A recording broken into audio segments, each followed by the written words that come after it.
Hey guys, Tammy here. And in this video, we're going to talk about the fact that it just takes time for the court to get it right. I know that's really frustrating. I know in the first instance, they get it wrong some of the time, a lot of the time, fair amount of the time. They're human beings. They're trying to wrap their head around all the different things that are going on. I do find the good news is I do find over time, they will usually get down to the right decision. In the meantime, it's really frustrating because we're experiencing things like being away from our kids, having DVs, having constant harassment by the other person, all these different issues that are just so frustrating in our day-to-day life while we're waiting for this court process to happen. So I'm going to talk about that and kind of what you can do to help yourself in the interim while this is going on.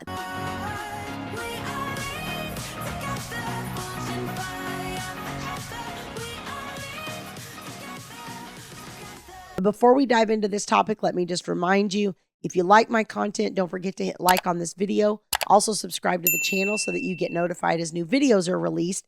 And if you're one of the 70% watching that is not yet subscribed, this is your reminder, okay? Also, don't forget to share on social media. It's a tough journey in and of itself just to deal with co-parenting issues alone. But then when you're dealing with a high conflict person, it really becomes so hard and it's really difficult to watch our babies struggle through this process and deal with a high conflict parent that we were dealing with, and we know what that feels like, right? When we go into this process, I think a lot of people have a misconception about how long it really does take for the court to be able to do something. And honestly, when cases start out with a bang, so to speak, with some sort of domestic violence or protective order, something along those lines, it really does muddy up the water in the first instance, because what it does is it brings to the top of the pile the most critical piece, which the court says, okay, is this parent safe? That's the first thing that they have to determine is this parent safe? And you have to think about, like, what tools does the court have to do that? Well, they can send you for assessment. They can send you to anger management classes. They can have you work with a therapist.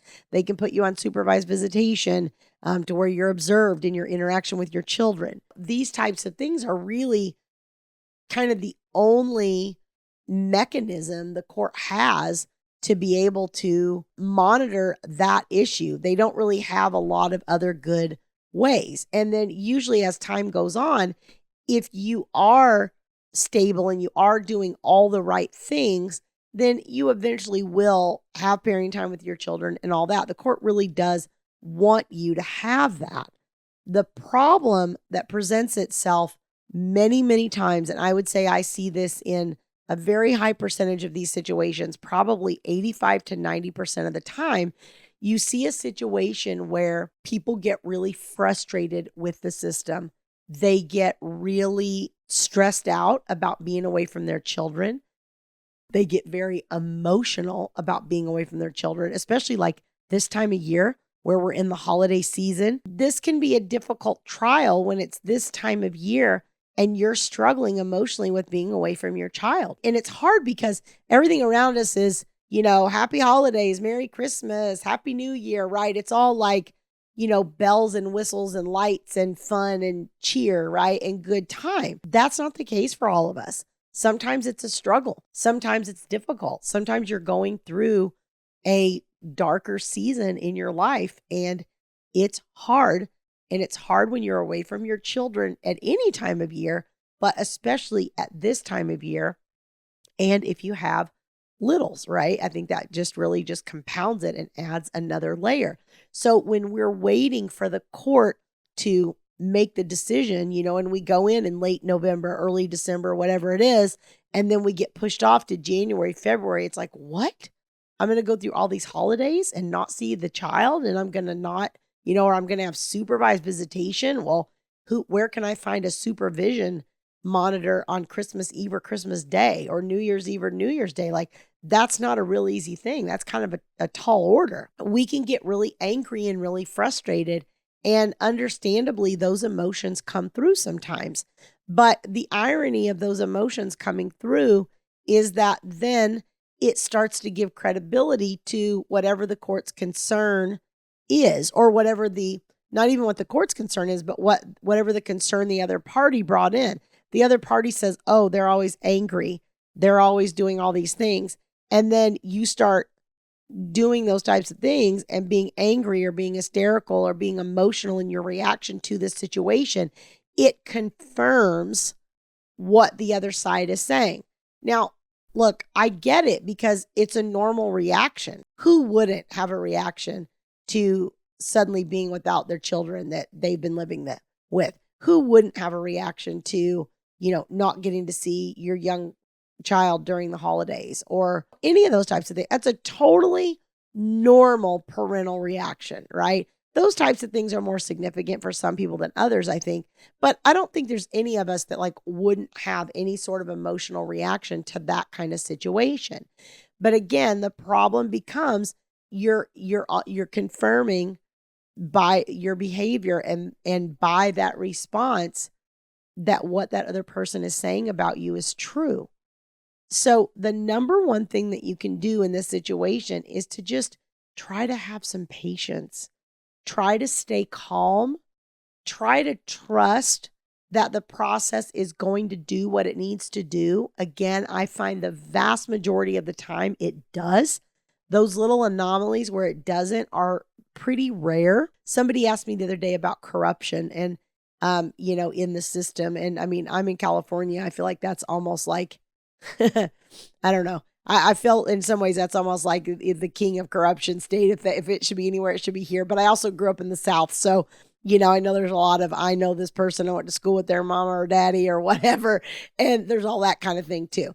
But honestly, I find that most of the time, I'm not really aware of a lot of corruption. I think I have seen one county in California where it seems to be pretty severe and kind of rampant. But other than that, I really haven't seen a lot of it. I mean, do these people know each other? Yeah. I had somebody ask me the other day, do the judges and the attorneys, all these people know each other? Well, yeah, we work together all day, every day. Do I know them? Sure. Do I know if they're married and have a couple kids, whatever? Yes. That's not the same thing as sitting down to dinner with them one night a week. It's a colleague. It's like you go into the office and you see somebody but if you have to go into a meeting and you and that person are arguing opposite sides of the presentation, are you arguing any less or advocating any less for your side of the presentation just because this is somebody that works in the office 3 doors down from you? Probably not. It's the same thing for them. So vast majority of the time, again, I'm not saying it never happens. And, if you're watching this video and it's happened to you, you don't need to comment and tell me I'm all wrong. I get it. Sometimes it does happen. I'm just saying in the vast majority of cases, it doesn't. In the vast majority of cases, we're frustrated, understandably so, with the slow molasses-like movement of the court. If you're not seeing your kid and you go down and you file a motion because the other parent's withholding and they tell you it's going to take 60 days to get in front of the judge, that feels like an eternity. Can you get emergency orders? Sometimes not, because emergency orders are for when the child's life is in danger, really, or they're at some sort of risk of bodily harm. That's really what's supposed to constitute, emergent type situations. The court doesn't always see things as an emergency that we see as an emergency. Again, your number one thing is you've got to stay calm and stay patient and remind yourself that this is a season you're in. This does not mean that you're going to miss every Christmas for the next 10 years. This doesn't mean that you're not going to see your kid for another 10 years. You know what? It's not that, it's not a permanent thing, right? The one certainty in life is change, and this will change over time. It's just this initial part is really tough. What you can do in the meantime is rely on friends and family. Focus on yourself. Work on improving yourself. Being the best parent you can be, trying to prepare for when that child does come back. Maybe you work on the house or projects or, whatever things that you enjoy doing that you haven't had a chance to do. Go be with friends, go do things. Can you find moments of joy despite the fact that you're struggling overall? Yes, you can. And there's nothing wrong with that. Okay. You have to be able to keep your own equilibrium and your own balance as you're moving through this process. And I mean emotionally, Emotionally, you have to be able to do that as you're moving through this process so that when the time comes for the court to be ready to give you that parenting time or to do all those things, you're ready to step up to the plate and be present for your children. Okay. I just want to encourage you, and I want you to, remember that there are other people going through this. Okay. You're not the only one.